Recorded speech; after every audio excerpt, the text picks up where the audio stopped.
என்னுடைய ஃபர்ஸ்ட்டு படம் கருப்பு பல்சர். ஆக்சுவலி இந்த படம் வந்து கருப்பு பல்சர்ன்னு பொல்லாதவர் படம் எல்லாருமே பார்த்துருக்கோம். வெற்றிமாறன் சாரோட ஃபர்ஸ்ட்டு படம். அந்த படம் தனுஷ் சாரு நடிச்சு, அந்த பைக்கு நான் வாங்கி ஓட்டுனேன். அதாவது கருப்பு பல்சர் வாங்கணும்னு ஆசைப்பட்டு ஓட்டுனோம். அதுக்கப்புறம் பைக் வாங்குவோம், வித்துருவோம். அதுக்கப்புறம் பைக் மாத்திட்டே இருப்போம். அப்புறம் நாளடைவுல ஜல்லிக்கட்டு ஒரு போராட்டம் நம்ம எல்லாருமே கலந்துக்கிட்டோம். அந்த போராட்டம் மெரினால நம்ம நெறைய பேர் கலந்துக்கும்போது, நானும் அங்க போராட்டத்துல இருந்தேன். அந்த போராட்டத்துல இருந்தோம். நான் அடையாறு தான் என்னுடைய வீடு அப்போ. அந்த டெய்லி போவோம். அங்க நம்ம என்னென்ன தேவை மக்கள், ஸ்டூடெண்ட்டுங்களுக்கு தேவை நம்ம ஃபீல்ட் ஒர்க் பண்ணோம். அதுக்கப்புறம் ஜல்லிக்கட்டுக்கு பர்மிஷன் வாங்குறோம். ஜல்லிக்கட்டு விழா நடக்குது. அங்க போம்போது ஒரு சில பிரச்சனைகள்லாம் நம்ம பார்க்குறோம். நம்ம சிட்டி தான். நம்ம பொறந்தது, வளர்ந்தது எல்லாமே சிட்டி தான். பக்கத்துல மதுராந்தகம், சென்னை, அடையாறு இது 2மே இருந்தது. அந்த பக்கம் எல்லாமே ஒரு விஷயம் நடக்கும்போது, என்ன இது நம்ம இங்கலாம் ஒற்றுமையா இருக்கோம். அந்த பக்கம் ஏதோ பிரச்சனை போயிட்டு இருக்கு. பட் இங்க நெறைய டைரக்டருக்கு சொல்றாங்க. இங்க ஓப்பனா சொல்லப்போனா பெரிய டைரக்டருங்க எல்லாருமே. பிரச்சனைகள சொல்றாங்க. ஆனா அந்த பக்கம் பிரச்சனை நடந்துகிட்டு தான் இருக்கு. சரி இந்த கதைய நம்ம தொடுவோம். ஜல்லிக்கட்ட வச்சு ஒண்ணு பிளான் பண்ணுவோம். நம்ம பொல்லாதவன்ல கருப்பு பல்ஸ் இருக்கு. இங்க ஜல்லிக்கட்டுக்கு பைக்கு, கார்லாம் பிரைஸ் தராங்க. அந்த கான்ட்ரோவர்சி மேட்டர அது கான்ட்ரோவர்சி இல்ல. பட் அது நம்மளுடைய பாரம்பரியமான ஒரு விளையாட்டு ஜல்லிக்கட்டு.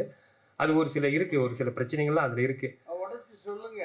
Okay sir. தைரியமா எடுத்துட்டு தயங்குனா எப்படி? இல்ல சார். அதான் சார். Okay sir. அதான் சார். அந்த பிரச்சனைகள்லாம் இருக்கு. அது மாரி நம்ம எப்படி ஸ்கிரிப்ட்டா எடுக்கணும்னு பார்க்கும்போது, ஒரு டவுட் இருந்தது. ஜல்லிக்கட்டு. ஏன்னா, வாடிவாசல்னு ஒரு பெரிய படம் வெற்றிமாறன் சார் பண்ண போறாரு. சூர்யா சார் நடிக்க போறாங்க. நம்ம ஜல்லிக்கட்ட வச்சு எப்படி பண்ணலான்னும்போது, நான் ராஜேஷ் கிட்ட ஒர்க் பண்ணேன். அவரு எங்க டைரக்டர் வந்து அவர்கிட்ட இருந்து நான் ஒரு டிசிப்ளின கத்துக்கினேன். அதாவது அவர மாரி ஒரு டிசிப்ளின் பார்க்க முடியாது. நான் இன்ஸ்டிடியூட் படிச்சுட்டு வந்தவுடனே எனக்கு "ஒரு கல் ஒரு கண்ணாடி" படத்துல அவர் அசிஸ்டன்ட்டா வாய்ப்பு குடுத்தாரு. அந்த நேரத்துலலாம் அவர பார்க்கவே முடியாது. அவ்ளோ பெரிய டைரக்டரா இருந்தாரு. இன்னைக்கும் அவர் பெரிய டைரக்டர். இன்னைக்கும் லைம்லைட்ல படம் பண்ணிக்கிட்டு தான் இருக்குது. பல ஹிட் படங்கள் குடுத்துன்னு தான் இருக்காரு. என்னன்னு தெரியல நான் போய் நின்னேன் சார் உங்ககிட்ட சேரணும் சார்ன்னோனே, வாடா ஜாயின் பண்றான்னு ஒரு கல் ஒரு கண்ணால வாய்ப்பு குடுத்தாரு. அன்னையிலருந்து இன்னைக்கு வரைக்கும் நான் அவர்கிட்ட தான் டிராவல் பண்ணிட்டு இருக்கேன். மொத இந்த கதைய ஸ்கிரிப்ட்ட லைன் அவர்கிட்ட சொன்னேன். "டேய் என்னடா இது பெரிய கதையா இருக்குடா. ஜல்லிக்கட்டுன்ற, கருப்பல்சர்ன்ற, வேற கன்டென்ட்லாம் உள்ள எக்கச்சக்கமா இருக்கு. இத கண்டிப்பா பண்ண முடியுமாடான்னாரு. நான் ஒண்ணே ஒண்ணு சொன்னேன், "சார் நான் உங்க உங்க பேட்டர்ன்லயே ஸ்க்ரீன் ப்ளே பண்ணிடுறேன். SMS, boss okay. இந்த பேட்டர்ன்ல ஃபர்ஸ்ட் ஹாஃப் தள்ளின்னு போயிடுறேன் சார். ஃபர்ஸ்ட் ஹாஃப் உங்க பேட்டர்ன்ல தான் இருக்கும். நான் அப்புறம் கிளைமாக்ஸ்ல கடைசி 20 மினிட்ஸ்ல நான் கன்டென்ட்ட சொல்லிக்கிறேன்னு" சொல்லிட்டு, உண்மையாவே இந்த கதையோட ஸ்க்ரீன் ப்ளே பார்த்தீங்கன்னா, ஒரு பாஸ் ஓகே. அட்டகத்தி. அட்டகத்தி நான் குறைஞ்சது ஒரு 40, 50 வாட்டி பார்த்த படம். ரஞ்சித் அண்ணனோட முதல் படம். அது இல்லாம அந்த அந்த படத்த பத்தி சொல்லிர்றேன். ஸோ அந்த படத்துல அந்த தினகரன்ற கேரக்டர் வந்து கடைசியா தான் தெரியும். டேய் இந்த பொண்ணு உன்ன லவ் பண்ணலடா. தினகரன்றவன் வேற ஒருத்தன்டா தீனா டேன்ற மாரி ஆகும்போது, அப்ப தினேஷ் அப்படியே அழுதுன்னே வந்து பஸ் ஸ்டாண்ட்ல உட்காருவாரு. உட்கார்ந்து அழும்போது ஒரு வயசானவர் பெரியவர் வந்து, "என்ன தம்பி இப்போ ஏன் தம்பி அழுவுற? பொண்ணு வேணுமா தம்பின்னு?" கேட்பாரு. என்கிட்ட ஒரு பொண்ணு ஒண்ணு இருக்கு கட்டிக்கிறியான்னு கேட்பாரு. தினேஷ் சார் அழுதுன்னே சிரிப்பாரு. ஸோ அந்த அதான் அது இந்த பொண்ணு எதுக்கு இந்த பல்சர் பைக்லேருந்து இந்த பொண்ணு மேட்டருக்கு வரேன்னா, இந்த பெண்கள் விஷயம் வந்து இன்னும் அந்த பக்கம்லாம் ஒரு ஆணவ படுகொலை, லவ் அது எல்லாமே தடுக்குறாங்க. இது எல்லாம் தான் என்ன வந்து இந்த கருப்பல்சர் படத்த கதை எழுத தூண்டுன விஷயம்.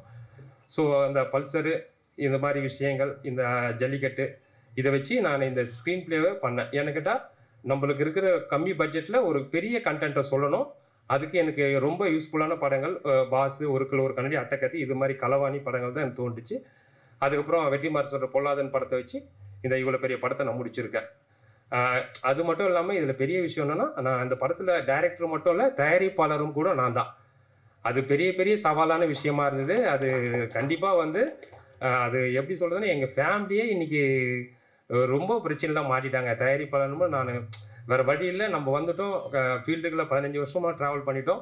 ஒரு ஒரு படமாச்சு பண்ணிட்டு தான் நம்ம வீட்டுக்கு போணும். இது மிலிட்டரிய விட மோசமான இடம் இந்த கோடம்பாக்கம்.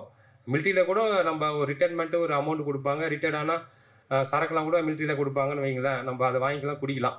ஆனா அந்த கோடம்பாக்கம் வரும்போது இன்னைக்கும் என்ன அழிச்சுக்கின்னு தான் இருக்காங்க. பட் இன்னைக்கும் என்ன போட்டுக்கின்னு தான் இருக்காங்க. அது ரொம்ப கஷ்டமா இருக்கு.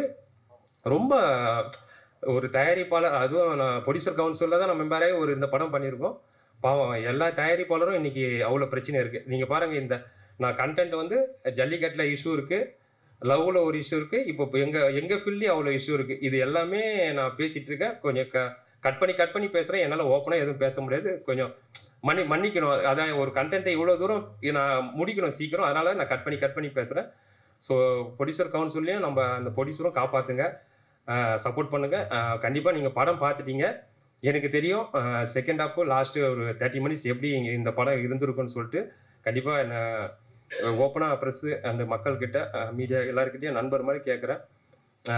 நம்ம ஒரு தொழிலை நேசித்து வரோம், அந்த தொழிலில் ஜெயிக்கணும். இவ்வளோ தான் நம்ம விஷயம். அந்த தொழிலில் நம்ம இருக்கணும். மற்றது எதுவுமே நம்மளுக்கு ஆசை இல்லை.